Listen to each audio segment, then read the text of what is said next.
నమస్తే అమ్మా. నమస్తే అమ్మా. అమ్మా, హ్మ్. క్షుద్ర పూజలు జరుగుతున్నాయని, తర్వాత హ్మ్. కొన్ని తాంత్రిక శక్తులు మన మీద ప్రయోగిస్తున్నారని హ్మ్. మనం పేపర్లలో చాలా వార్తలు చూస్తూ ఉంటామమ్మా. హ్మ్. ఇప్పుడు అమావాస్య వస్తున్నప్పుడు కానీ హ్మ్. అలాంటప్పుడు పలానా చోట ఏదో పూజ చేశారు, కొంతమందిని బలి ఇచ్చారు, ఇలాంటివి ఎక్కువగా అంటే ఎంత శాస్త్ర సాంకేతికంగా మనం అభివృద్ధి చెందుతూ ఉన్నా కూడా ఇలాంటి వార్తలను కూడా అడపాదడపా చూస్తున్నాం కదా. ఎక్కడో నిధి నిక్షేపాలు ఉన్నాయని చెప్పి తవ్వారని, అక్కడ నరబలి చేస్తున్నారని ఇలాంటివి హ్మ్. వింటుంటాం కదా. చాలా పెద్దగానే వాటి గురించిన వార్తలు ఎక్కువగానే అంటే వస్తున్నాయి. సందర్భాలు తక్కువైనా వాటి గురించి చర్చలు చాలా వచ్చాయి. అవునవును. అవును. ఏంటమ్మా, కన్న పిల్లల్ని కూడా అవును. ఇవ్వటం, హ్మ్. బలి ఇవ్వటం అనేసి, లేకపోతే చుట్టూ ఇరుగు పొరుగు వాళ్ళని కూడా బలి ఇవ్వటం, ఇలాంటివి చూస్తుంటాం కదా. హ్మ్. ముకుంద జ్యువెలర్స్ తెలంగాణలో మొట్టమొదటి ఫ్యాక్టరీ అవుట్లెట్ మన కొత్తపేటలో ఫిబ్రవరి 14న గొప్ప శుభారంభం. నిజంగా వీటి వల్ల ఫలితాలు ఉంటాయని అనుకోవాలంటారా? ఇప్పుడు ఫలితం కనపడుతోంది కదమ్మా. ఆ, వాళ్ళు జైల్లో కూర్చోవడం అనేది మొదటి ఫలితం. ఖచ్చితంగా. అద్భుతమైనటువంటి ఫలితం మొదటిది కనపడుతోంది. అవును. అంటే ఎప్పుడు కూడా ఇవి ఉన్నాయా అంటే ఉన్నాయనే చెప్తారమ్మా. ఎందుకంటే ఎప్పుడైతే మనకి వెలుగుందో వెనకాల నీడ కూడా ఉంటుంది.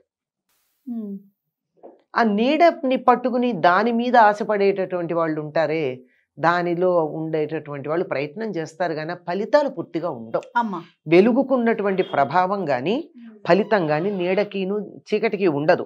వాటి ఫలితం ఎట్లాంటిదంటే, బాగా దురద పెడితే గోక్కుంటాం అనుకోండి, వద్దనుకున్నా చేస్తాం కదా పని. అవును, అవును.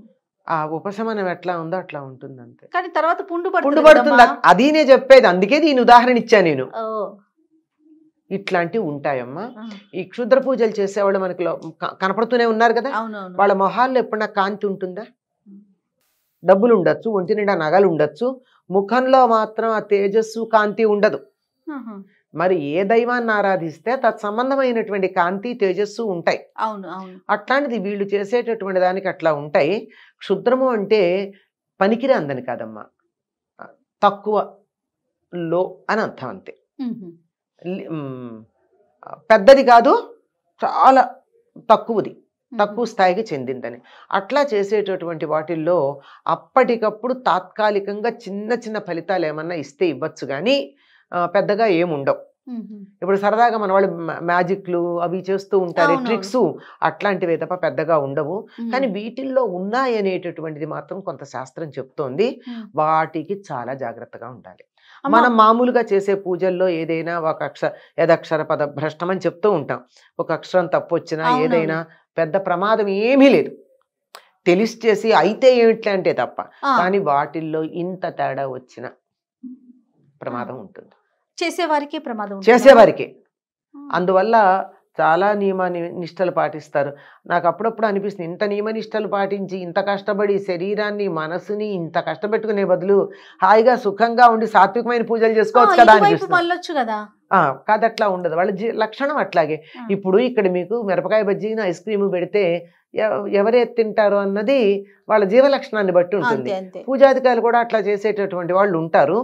ఇవి కూడా మోక్ష మార్గానికి దారి తీసే ఉన్నాయి, వామాచారం అన్న పేరుతో. ఉహు. కానీ దానికి వాడుకోకుండా దాన్ని మిగిలినటువంటి సమాజంలో ఇతరులకు హాని చేయడానికి వాడే వాళ్ళ వల్లనే క్షుద్ర పూజలు అనేటువంటి పేరు వచ్చింది. వామాచారం అనేది కూడా షార్ట్ కట్. ఆ. ఇప్పుడు రాచబాటలో పెడతాం మనం, ఉమ్. రాచబాటలో పెడితే దూరం అవుతుంది. అవును, అవును. అడ్డదారిలో వెళ్ళేటప్పుడు ఏమవుతాయి, రాళ్ళు ముళ్ళు ఇత్యాదులు ఉంటాయి, అడ్డం పడి కొట్టుకుని పెడతాం. అవును. అందరం ఇష్టపడం అట్లా వెళ్ళడానికి. అవునవును. అట్లా వెళ్ళే వాళ్ళు త్వరగా వెళ్ళొచ్చు. కానీ దారిలో పాము కాటేస్తే, పెద్ద పులి మీద పడితే ప్రమాదాలు పొంచి ఉంటాయి. కొంచుంటాయి. అందుకని ఎప్పుడు కూడా short cuts are always short circuit అవుతాయి అని చెప్తూ ఉంటాను నేను. అవును. అందువల్ల అట్లాంటివి లేవని కాదు, కానీ వాటి వల్ల ఫలితాలు మాత్రం ఆశించినట్టు అనుకున్నట్టు ఉండవు. అమ్మ, ఇప్పుడు ఎవరైనా క్షుద్ర పూజలు జరిపారనుకుందాము, ఆ, అవి ఎవరి మీద జరిపారో వాళ్ళకి ఏమైనా ముందుగా సంకేతం అంటే తెలుస్తూ ఉంటుందా? బాడీ చెప్తుందా? బాడీ చెప్పదు కానీ దాని ఫలితం కొంత ఉంటుందమ్మా. ఇప్పుడు మిమ్మల్ని మీరంటే నాకు ఇష్టం ఉంటే ముఖంలో ప్లెజెంట్నెస్ కనపడుతుంది, ఇన్వైటింగ్గా అనిపిస్తుంది. మీ మీద నేను కోపంతో కసిగా అని వచ్చాను అనుకోండి, ఏంటి వీడు ఇలా ఉంది, వాళ్ళ పాజిటివ్గా లేరే, ఏదో నా మీద ఇది అనిపిస్తుందా? అనిపిస్తుంది. ఒక్క మనిషి భావమే అలా ఉంటే అది కొన్ని మంత్రాలతో వాటితో ఉంటే స్లైట్గా ఎఫెక్ట్ ఉంటుంది. అయితే ఇవి ఇంట్లో నిత్యం దీపారాధన చేసి దేవుణ్ణి ఆరాధించే వాళ్ళని ఏవీ చెయ్యవు. అవి రావు. చక్క మంచి రెమెడీ కూడా చెప్పేశారమ్మా మీరు.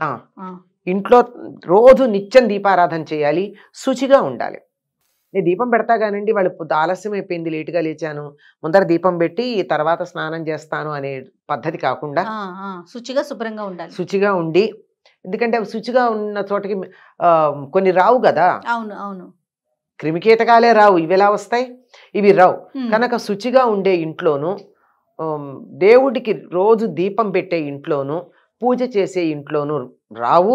తర్వాత స్ట్రాంగ్ మైండ్ ఉన్నటువంటి వాళ్ళని ఏం చేయలేదు. ఇవి బూమరాంగ్ అవుతాయి, వెనక్కి పడతాయి. అంచేత మైండ్ స్ట్రాంగ్గా ఉండాలి, భగవంతుడి మీద విశ్వాసం ఉండాలి, పూజలు చేయాలి. ఇవేమీ చేయవమ్మా. ఇవి లేని వాళ్ళకి ఎక్కడో ఎవరికో చేశారంటూ కూడా మనకు వచ్చినట్టు ఉంటాయి, భయం వల్ల. అంచేత భయం ఉంటేనే వచ్చి పట్టుకుంటాయమ్మా, లేకపోతే పట్టుకో. పలానా మంత్రం చదువుకుంటే కొంతమందికి నిజంగా మీరు అన్నట్లుగా ఎక్కడ ఏదైనా విన్నా కూడా అమ్మో నా దగ్గరకు వస్తుందేమో ఆ శక్తి, అది నన్ను ఆవహిస్తుందేమో అలా భయపడుతుంటారు. అదేదో ఒక రకమైన సైకాలజీలో అదేదో అంటే ఒక రోగం గురించి వినంగానే మనకి మరీ ఎక్కువగా అయిపోయింది ఈ సోషల్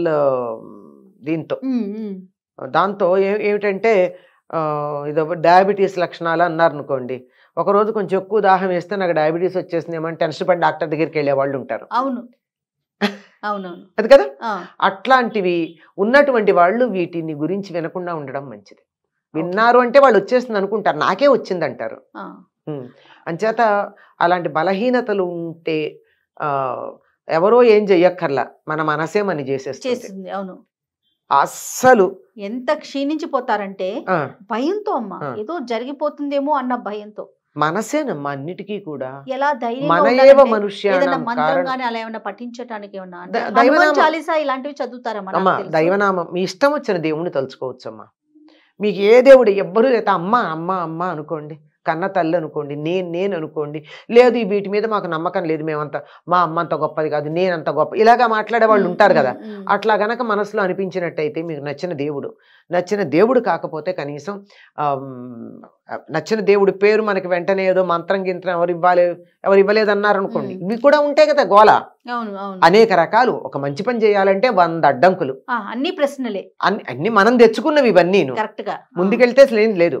మీరు అన్నట్టు హనుమాన్ చాలీసా అసలు అది ఆయన ఏదో నీదు వాలంబు నందుట్టి అని చెప్తారు కదా హనుమంతుడి గురించి.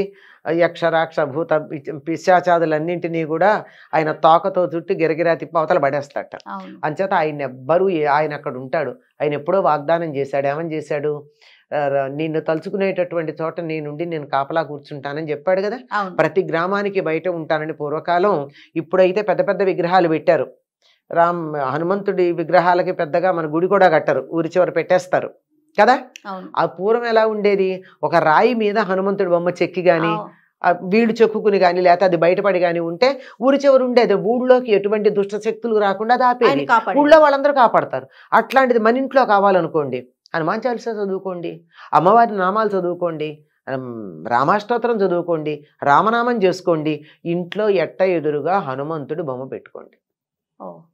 లోపలికి ఎటువంటి శక్తులు రావు. ఆయన ఎవ్వరైనా సరే ఆయన్ని పెట్టుకుని హనుమాన్ చాలీసా చదివితే చదవండి, లేకపోయినా రామరామ అనండి, ఆయనే చూస్తాడు. ఆయన్ని పెట్టుకుని రాముడిని గుర్తు చేసుకుంటే చాలు, తలుచుకుంటే చాలు. మనం రామనామం జరిగేటటువంటి చోట హనుమంతుడు ఉంటాడు. రామాయణం చదువుతుంటే పక్కన ఒక ఆసనం వేస్తారండి, ఒకటి ఖాళీగా పెట్టి, ఎందుకంటే వచ్చి అక్కడ కూర్చుంటాడు. నాకు ప్రత్యక్షంగా తెలుసు. ఒక చిన్న పిల్లకి రామాయణం చెప్తూ ఉంటే పక్కన కూర్చున్నాడు ఒక కోత వచ్చి కూర్చుందండి ఆ పిల్ల. నాకు అనుమానం వచ్చి అడిగాను, నారింజ రంగు బట్టలు వేసుకున్నాడా అని. కాదమ్మా, తెల్ల బట్టలు వేసుకున్నాడు అమ్మమ్మ అని చెప్పింది. అది పని నల్లగా ఉన్నాడు. నల్లగా లేడు, గోల్డెన్ బ్రౌన్ ఫర్ ఉందండి. మూతి నల్లగా ఉంది, లేదు కొంచెం ఎర్రగా ఉంది, బాగా ఇంత ఎత్తు ముందుకు లేదు, కొంచెమే ఎత్తుంది అని చెప్పింది. కళ్ళు అవుట్ సైడ్ నల్లగా ఉన్నాయి, లోపల నల్లగా లేవు అని. మేబీ